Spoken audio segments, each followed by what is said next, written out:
Bon, le déroulement du chantier nous oblige à faire quelques petites digressions dans la programmation. Le ferronnier à qui j'avais commandé l'escalier qui va me livrer les garde-corps de la terrasse. Et donc du coup j'ai enchaîné, j'ai dû commander les couvertines et donc je vais devoir m'en occuper parce que ce serait bien qu'on fasse ça rapidement. Voilà, et incessamment sous peu je devrais recevoir les lames de terrasse. Donc, pour ce qui est des couvertines, même concept que pour les tablettes.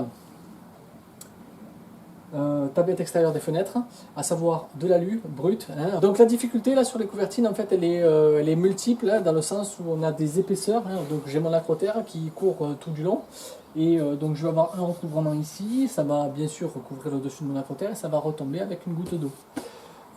Sur tout le pourtour de la terrasse, on n'a pas moins de 4 épaisseurs différentes de mur, ce qui m'a fait devoir faire des couvertines chaque fois différentes.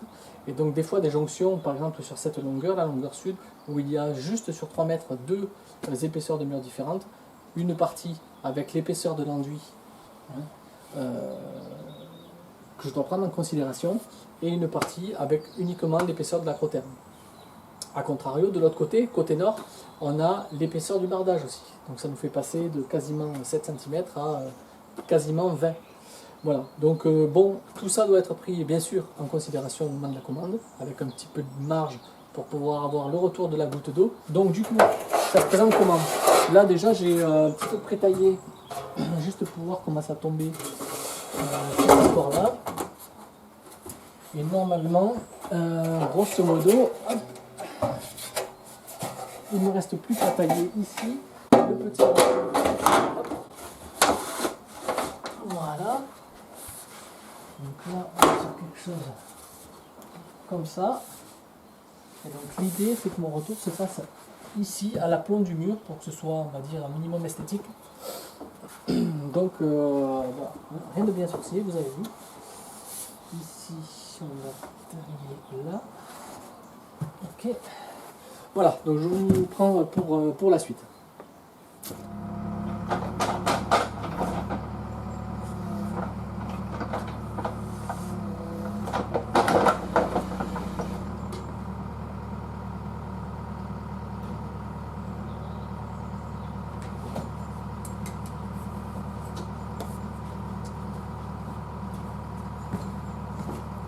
Bon, les choses avancent tranquillement pour les couvertines. Alors ça tombe bien parce que comme ça, je m'occupe, là je ne sais pas si vous entendez, mais il y a le terrassier là qui commence à faire le pourtour de la maison et à parfaire un petit peu à modeler la terrasse. Hein. C'est très près de la maison, alors je lui fais complètement confiance, mais je préfère m'occuper l'esprit à faire autre chose pour pas avoir passé le godet trop près de la bâtisse. Bon. La partie la plus sympathique. Comment j'arrive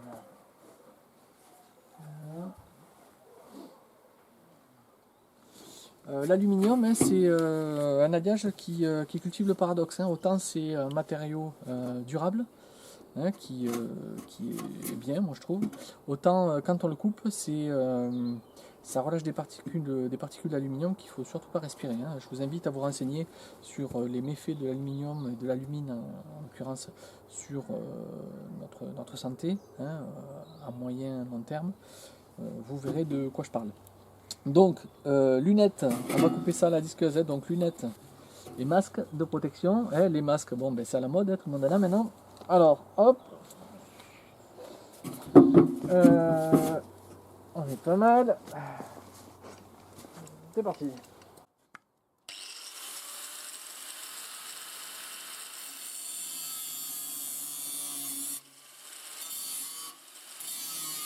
Évidemment, il y a une réflexion à avoir sur la manière dont vous allez disposer vos couvertines, de manière à ce qu'elles se recouvrent en fonction de l'exposition, hein, de là où elles se trouvent, et en fonction aussi de vos coupes.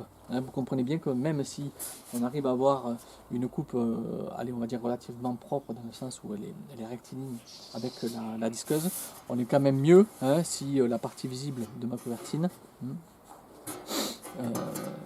est faite d'usine. Ok.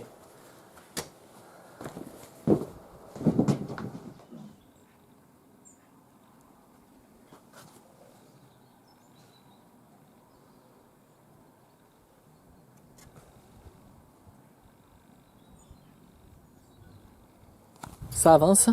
Là maintenant les garde-corps vont pouvoir être posés. Donc vous avez bien remarqué que là les couvertines ne sont pas fixées sur l'acrotère. En fait elles vont être uniquement fixées avec les pieds de poteau qui seront réalisés pour les garde-corps.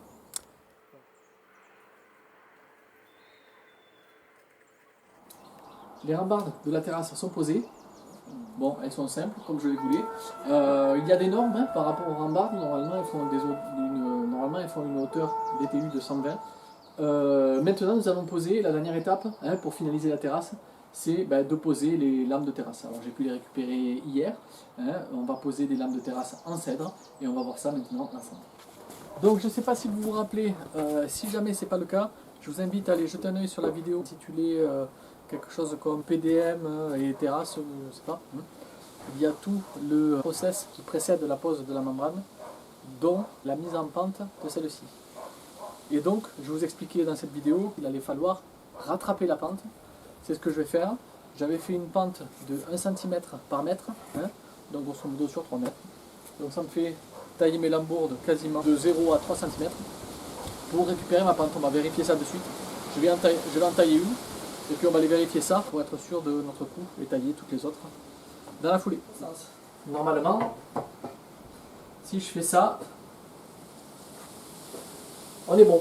Là, c'est que, bon, bien évidemment, si la veille vous délignez les lambourdes dans un sens et puis que le lendemain vous le faites dans l'autre sens, forcément vous allez être de niveau. Là, ce qui s'est passé, si vous voulez, c'est que entre le temps où j'ai fait la pente de la terrasse et le temps aujourd'hui où je vais poser les lames de terrasse, il s'est passé un gros 6 mois, que je dise pas n'importe quoi, c'était peut-être même 1 an.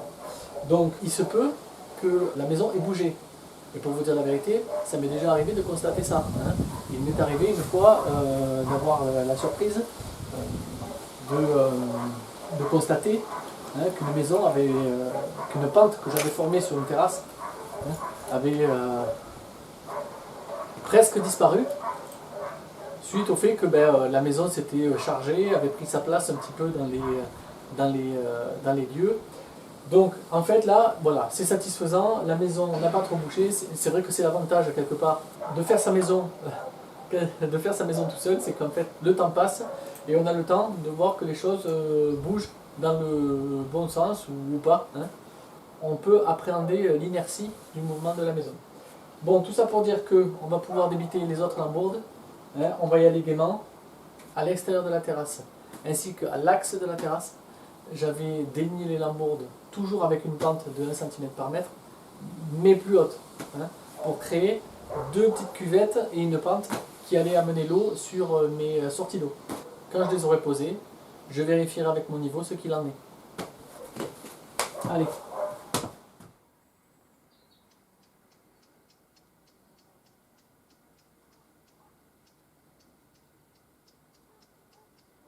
Et là, on va rester parallèle à la terre.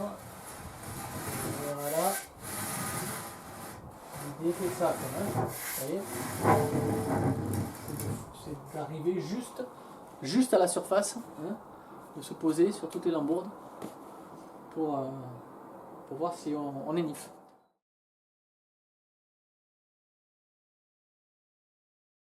Plusieurs choses. Pour les lames de terrasse, théoriquement et généralement, on a tendance à avoir des terrasses avec des bois qui sont façonnés de manière à ce qu'il y ait une surface un petit peu antidérapante et où l'eau ne stagne pas au milieu. Généralement, quand on a une terrasse proche des arbres, il peut se créer sur le bois un genre de mousse qui fait que les lames de terrasse peuvent devenir glissantes. Nous ne voulons pas de cet état de surface, on trouve ça déjà moche. Et ensuite, deuxièmement, sur cette terrasse, qui connaîtra très peu la pluie, on peut très bien se passer de cet état de surface.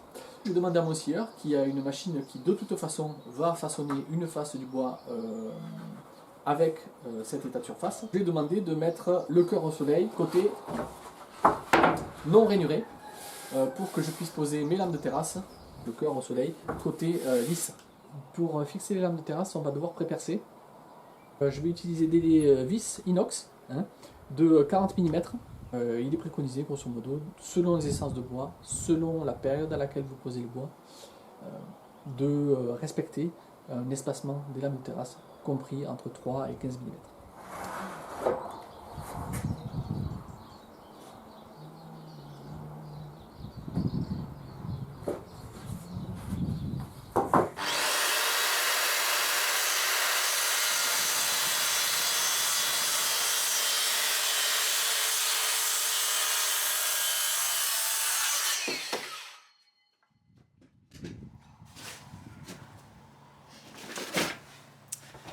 Il faudrait que vous ayez l'odeur, le cèdre, c'est quelque chose de magique.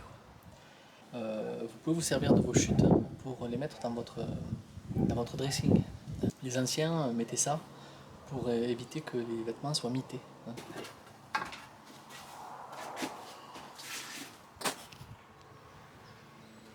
C'est des vis à tête bombée, et donc en fait elles sont faites pour être mises en œuvre en affleurant le bois. On risque pas de se faire mal en marchant. Voilà, il faut éviter de l'envoyer à fond dans le bois et faire un petit point de pourrissement éventuel si jamais il y a de l'eau qui arrive dessus. Comme je vous le disais, ici, les bois sont assemblés avec une coupe à recevoir, des coupes à sifflet, une coupe à recevoir, une coupe à plaquer à l'axe d'une lambourde. Elles sont fixées dessous et dessus, c'est-à-dire que là, vous voyez, je fixe et celle du dessous, bien sûr, et celle du dessus, comme n'importe quelle coupe à sifflet. Voilà, là vous pouvez constater donc pour le coup c'est quand même bien d'avoir deux visseuses et j'ai emprunté une visseuse à mon voisin qui m'a bien dépanné. Alors, même si je déteste les visseuses à choc, là pour le coup quand même avoir une visseuse avec une mèche, une visseuse avec l'embout, c'est quand même beaucoup plus pratique que de changer tout le temps, même si c'est faisable, hein, y a pas de problème. Mais bon voilà, on essaie là d'être efficace sur le truc.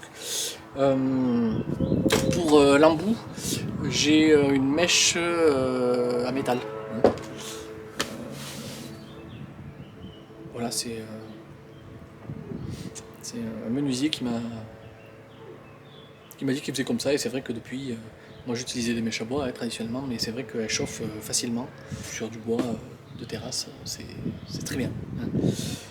Donc là je pose du cèdre, des lames de terrasse en cèdre, je les aligne, bien évidemment je laisse des espacements, alors il y a des normes pour les espacements, là il y a 5000, le bois est sec et je le pose dans des conditions relativement sèches. Aujourd'hui à peu près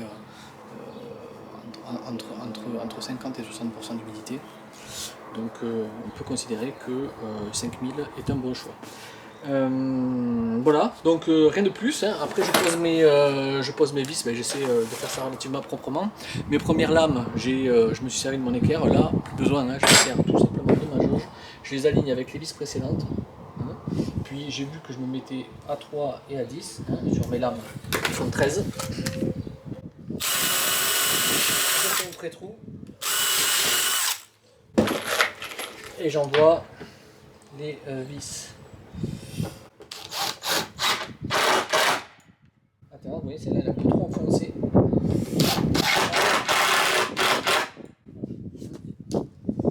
Douce musique des visseuses à choc.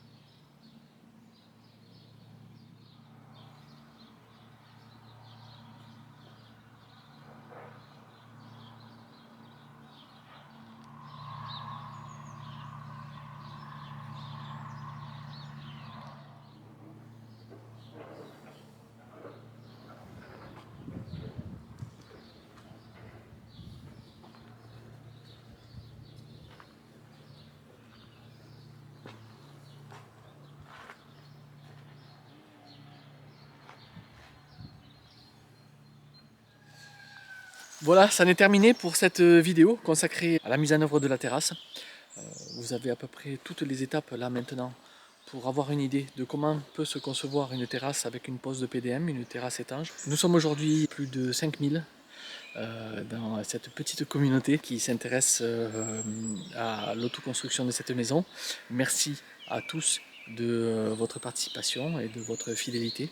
N'hésitez pas à partager la vidéo, à laisser des commentaires, à mentionner si les vidéos vous plaisent par des petits pouces bleus. Je vous rappelle que tout ceci contribue au fait de répertorier correctement la chaîne avec tous les algorithmes de YouTube pour que cela puisse apparaître si des gens venaient à chercher des informations sur l'autoconstruction, les maisons paille.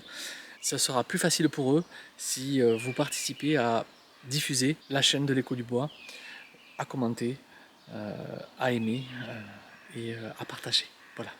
Je vous dis à très bientôt, puis d'ici là, portez-vous bien.